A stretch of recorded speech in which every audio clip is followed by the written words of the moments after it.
اعوذ باللہ من الشیطان الرجیم، بسم اللہ الرحمن الرحیم۔ Online lectures by Qasim bin Sajjad کے ساتھ آپ کی خدمت میں حاضر۔ آج کا ہمارا ٹاپک بہت ہی اہم ہے اور وہ پورے پاکستان کی قوم کے لیے یہ میں لیکچر اور اپنا یہ ویو آپ تک پہنچانا چاہتا ہوں۔ وہ یہ ہے کہ ہر شخص یہ کہتا ہے کہ پاکستان کا کیا بنے گا، پاکستان کا کیا بنے گا۔ یہ پولیٹیکل حالات، یہ معیشت کے حالات، عوام کے حالات، عوام کی پریشانیاں، خواتین کے مسائل، نوجوانوں کے مسائل، بزرگوں کے مسائل، کچھ سمجھ نہیں آ رہی عوام کو کہ کیا بنے گا پاکستان۔ 1947 سے پاکستان بن چکا ہے، لیکن ابھی تک وہ حقیقت جو اسلامی نظریے کے مطابق، قرارداد پاکستان کے مطابق یا لا الہ الا اللہ محمد رسول اللہ کے نعرے پر جو بنا تھا، وہ آج تک پاکستان نہیں بنا۔ تو پاکستان کا کیا بنے گا؟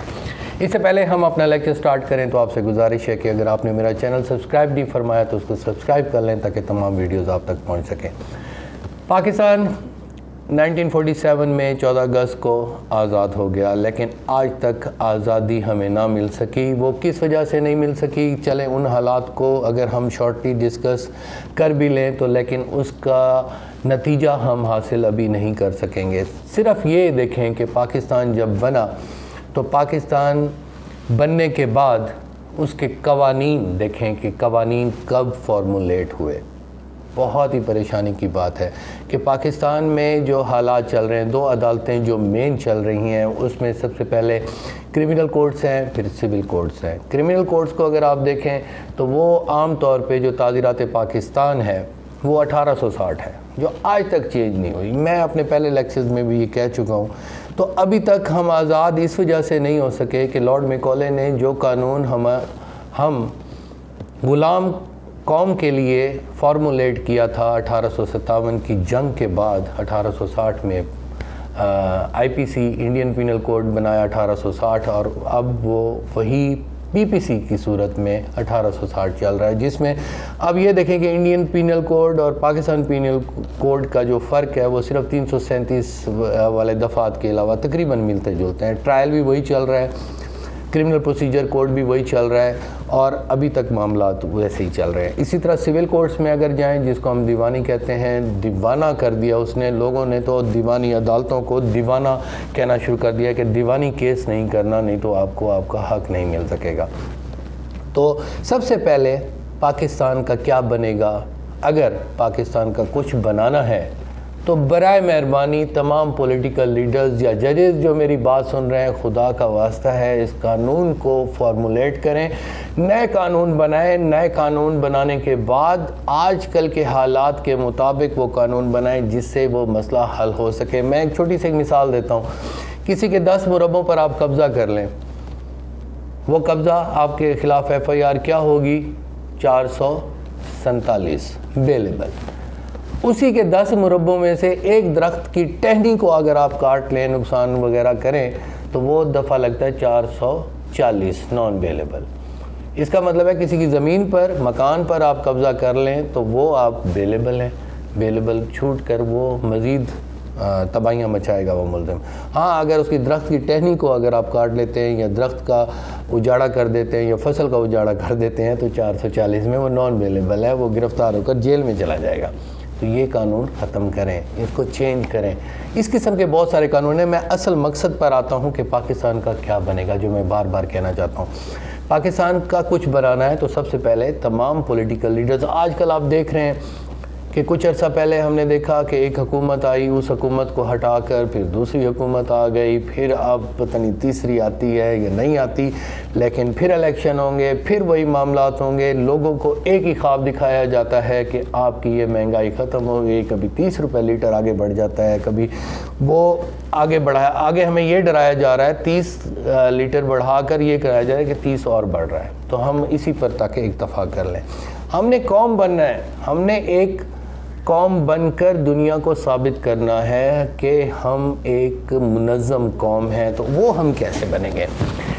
میں آپ کے سامنے ایک بڑی خوبصورت مثال دیتا ہوں کہ پاکستان کے تھنک ٹینکس کہاں ہیں۔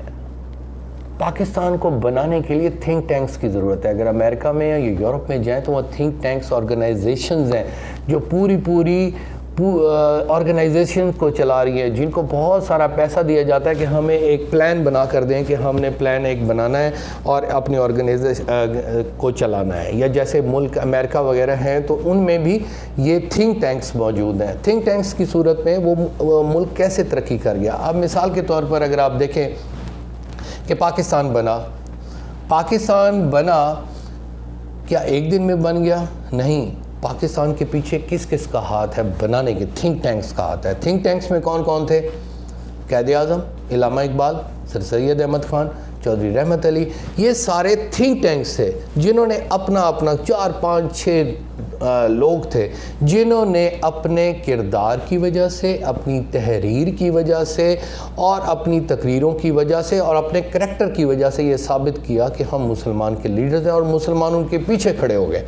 اور ان کے پیچھے چل کر آپ یہ دیکھیں کہ تقسیم بنگال جو 1906 میں ہوئی, اس کے بعد پہلی دفعہ جداگانہ انتخابات کی بات ہوئی یا وہاں پر تھوڑی سی بات مسلمانوں کی ہوئی. اس کو آگے چلتے ہوئے اگر آپ دیکھیں تو 30-40 سال میں خطبہ الہ آباد اگر علامہ اقبال کا دیکھیں تو وہ بھی 1930 میں ہے.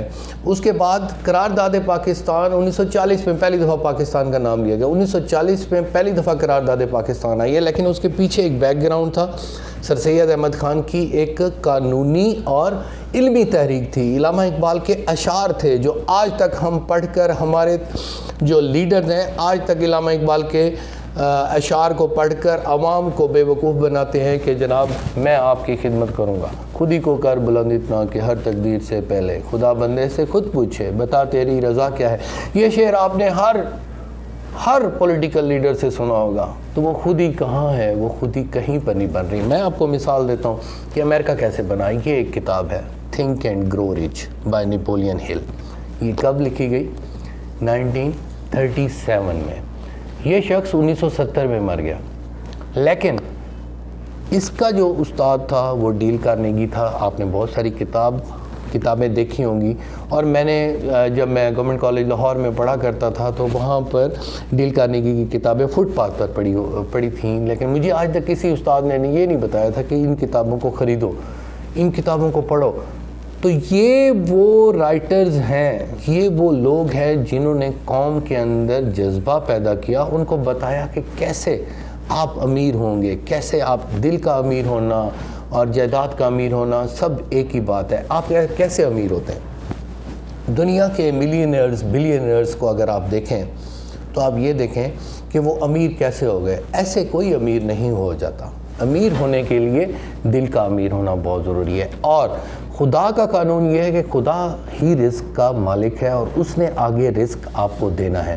تو وہ رزق آپ کو ایسے کیسے دے سکتا ہے کہ جب تک وہ رزق آپ کسی مستحق شخص کو آگے ٹرانسفر نہ کریں. آپ ایلون مسک کو دیکھیں, آپ کسی بھی دنیا کے امیر ترین بندوں کو دیکھیں تو وہ لوگوں کی خدمت کر رہے ہیں, وہ آگے اپنا پیسہ ٹرانسفر کر رہے ہیں. تو اس طرح سے ایک موریلٹی ہوتی ہے جو آپ اپنے لوگوں کے اندر پیدا کرتے ہیں, اور وہ پیدا کرنے کے بعد وہ شخص آگے ترقی کرتا ہے اور ترقی میں اپنی پورے معاشرے کو ساتھ لے کر چلتا ہے. آج امریکہ دنیا پر ترقی اس وجہ سے کر رہا ہے کہ وہاں پر موریلٹی ہے, وہاں پر کوئی قانون ہے. میرے پاس ایک فائبر کے اس میں نے گگز بنائی ہوئی ہیں آن لائن لائر کے طور پر, میں آپ کے ساتھ ایک شیئر کرتا ہوں. وہاں پر میں یہ حیران ہوا کہ وہاں پر کافی سارے جو مسائل ہیں وہ پیٹی کرائمز کو روکنے کی کوشش کرتے ہیں, چھوٹے چھوٹے جو کرائمز ہیں. پاکستان میں تو چوری کا ملزم تو آپ کو سزا یا یافتہ نظر ہی نہیں آیا ہوگا. یہاں 302 والے فیصلہ کر لیتے ہیں, اور عام طور پہ جو فیصلے ہوتے ہیں وہ پنچایت صورت کی صورت میں ہوتے ہیں. وہاں پر سب سے بڑا پرابلم کس وقت کریٹ ہوتا ہے؟ جب ٹریفک سگنل کو کوئی روکتا ہے. میں نے کافی ساری ان کی اپیلز لکھی ہیں. ٹریفک سگنل کو کسی نے روکا تو وہاں کے وارڈن نے اسے ایک ٹکٹ دے دیا.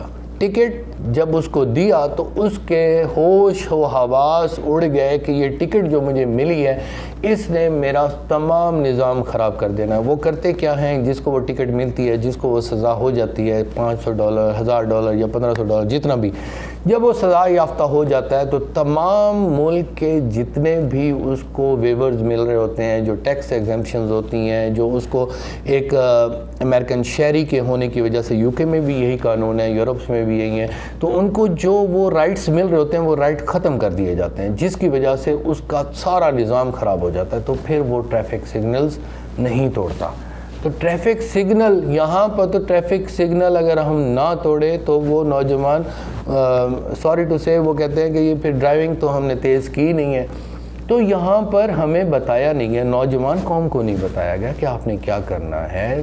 خواتین ہماری اتنی زیادہ ٹیلنٹڈ ہیں کہ دنیا میں اس وقت ان کا مقابلہ نہیں ہے، لیکن کیا کریں کہ ان کی کیریئر کاؤنسلنگ نہیں ہے، ان کو کچھ نہیں بتایا گیا کہ وہ صرف اور صرف کریمنگ کر کے اپنے آپ کو صرف کتابوں میں انہوں نے دفن کیا ہوا ہے، جس کی وجہ سے ان کی ایک گرومنگ نہیں ہوتی، اور پھر جب وہ عوام کے سامنے یا کسی دوستوں کے سامنے یا کسی بہت بڑے لوگوں کے سامنے بات کرنے کی کوشش کرتے تو وہ شرماتے ہیں، تو کیونکہ ان کے اندر ایکسٹرا کریکولر ایکٹیویٹیز، کو کریکولر ایکٹیویٹیز، ڈیبیٹس، سپورٹس، یہ سب کچھ نہیں کیا جاتا۔ تو اب کیا کرنا ہے، ہمیں کیا کرنا ہے، ہمارے تھنک ٹینکس کہاں پر ہیں؟ آپ یہ بتائیں کہ پاکستان کا اس وقت کوئی انڈسپیوٹڈ بندہ مجھے بتا دیں جس کو ہم فالو کریں، جس کی بات میں ایک دم ہو، جس کی بات سے ہم یہ کہیں کہ ہم پاکستان کی نیشن کو آگے لانا چاہتے ہیں۔ آپ یہ دیکھیں، میں اس میں without any political influence and with political affiliation, آپ یہ دیکھیں کہ عمران خان آپ کے سامنے آئے۔ یہاں پر میں ایک اور بات بھی آپ کے ساتھ شیئر کرنا چاہتا ہوں کہ کسی شخص کو اگر پالیٹکس میں آپ دیکھنا چاہتے ہیں یا کہیں پر دینا چاہتے ہیں، تو ویسے ایک تھیوری جو ہے وہ ارسطوٹل کی ایک تھیوری، ارسطو کی ایک تھیوری ہے، تھیوری آف ہیرو۔ ہیرو کون ہوتا ہے؟ ہیرو ہر جگہ، ہر گلی، ہر محلے میں موجود ہے۔ آپ کو نظر آتا ہوگا کہ مثال کے طور پر روڈ پر جا رہے ہیں، کہیں پر ایکسیڈنٹ ہوا تو یکدم 10-15 گاڑیاں وہاں سے گزریں، 10 وہاں سے گزر کے چلی گئیں، اس میں سے 5 رکیں، 1-2 نے پوچھا، ایک گاڑی رکی، اس میں سے بندہ وہاں سے نکلا، اس نے فوراً طور پہ ساری گاڑی کو، اس مریض کو اٹھایا، گاڑی میں ڈالا اور لے کر چلا گیا۔ ہی از دا ہیرو۔ اس کے اندر نیچرل کوالٹیز ہوتی ہیں، لیڈ کرنے کی، اسٹیپ اٹھانے کی، بات کرنے کی، جرت، ہمت، جذبہ، وہ اس کا نظر آتا ہے۔ اسی طرح عمران خان میں مجھے پہلی دفعہ یہ بات نظر آئی ہے اپنی اس لائف سپین میں کہ عمران خان میں بات کرنے کی جرت ہے، وہ کوئی بات کر سکتا ہے۔ آج اس نے جتنا 3-3.5 سال جو ابھی گزارے ہیں، اس کے کسی کریکٹر میں اگر آپ پیچھے جاتے ہیں تو کریکٹر تو کسی کا بھی ٹھیک نہیں ہو سکتا، لیکن آپ یہ دیکھیں کہ ملک و قوم کے لیے وہ کیا کر رہا ہے۔ عمران خان ایک ایسے معاشرے میں رہ کر آئے جہاں سے ان کو پتہ چلا کہ پاکستان کی ترقی کیسے ہو سکتی ہے۔ ان کی ڈیووشن آپ دیکھیں کہ وہ ڈیووشن انہوں نے کس طریقے سے کی، یہاں پر رہے، اپنی لائف، اپنے بیوی بچوں کے ساتھ رہنا کس کی خواہش نہیں ہوتی، لیکن اس کو بھی چھوڑ دیا گیا، اب بھی وہ عوام کے ساتھ چل رہے ہیں۔ میں یہ نہیں کہتا کہ نواز شریف کو آپ چھوڑ دیں یا بلاول بھٹو زرداری صاحب کو چھوڑ دیں، بے نظیر صاحبہ کی بھی بہت ساری خدمات ہیں، نواز شریف صاحب کی بھی خدمات ہیں۔ میں ایک آپ کو ہیرو بتا رہا ہوں جس کے فٹ پاتھ کو ہم لے کر چلیں، جس کو ہم آ کر، سیاست کیا چیز ہے؟ سیاست بھی ایک عبادت ہے۔ سیاست ایسے لوگ کرتے ہیں جو لوگوں کو آگے لے کر انہوں نے چلنا ہوتا ہے، اور وہ اس کو ڈیل کر کے عوام کو کوئی نہ کوئی فائدہ دینا ہوتا ہے۔ وہ فائدہ جن کے اندر یہ ہمت ہوتی ہے کہ ہم یہ فائدہ عوام کو دیں گے، وہ سیاست میں آتے ہیں، وہی پولیٹیکل لیڈرز ہوتے ہیں۔ تو لیڈرز میں جو سب سے بڑی کوالٹی ہوتی ہے، he has the capacity to lead the person, اور وہ اپنی بات کہے اور اس پر عمل درآمد کرے۔ تو پاکستان کا کیا بنے گا، وہی ایک سوال جو میں کہہ رہا ہوں، وہ سوال آپ کے ذہن میں بھی ہے، میرے ذہن میں بھی ہے۔ تو ہمیں کیا کرنا چاہیے؟ اب اس کے سلوشن میں آتے ہیں۔ سب سے پہلے میں نے آپ سے یہ بات کی کہ اس کے قانون میں تبدیلیاں ہوں تاکہ حقدار کو اس کا حق مل جائے اور جو ملزم ہے اس کو اس کے جرم کے مطابق سزا مل جائے. جیسے خواتین ہیں، خواتین کے حقوق بہت زیادہ ہیں، ان کو وراثت پہ حصہ نہیں دیا جاتا، تو اس قسم کے قانون بہت سارے سوالات آتے ہیں. اس کے قانون ایسے کلیئر کٹ بنا دینے چاہیے کہ یہ وراثت ایسے صحیح کر دینی چاہیے. جیسے آئلی قوانین، پوتے کا حصہ ہے وہ ابھی تک سمجھ نہیں آ رہا کہ پوتے کو حصہ ملنا ہے یا نہیں ملنا. آئلی قوانین میں نہیں دیا گیا، اس سے پہلے قانون وراثت میں دیا گیا. تو اس میں فیڈرل شریعت کورٹ اور سپریم کورٹ کوئی فیصلہ صادر فرما دے جو کافی عرصے سے پینڈنگ ہے، اس کو بھی کلیئر کر دیا جائے. اور سب سے بڑی بات یہ ہے کہ اپنے آپ کو آگے بڑھانے کی کوشش کیے جائے. اور خاص طور پہ ایسے دوست جو میرا یہ لیکچر سن رہے ہیں جن کے اندر یہ کیپیسٹی ہے، if they have capacity to lead the people then come forward. کہیں پر آئیں، کہیں سی گلے محلے میں آپ رہتے ہیں تو لوگوں کی خدمت کرنے کے لیے اپنی خدمات وہاں اپنے آپ کو پیش کریں.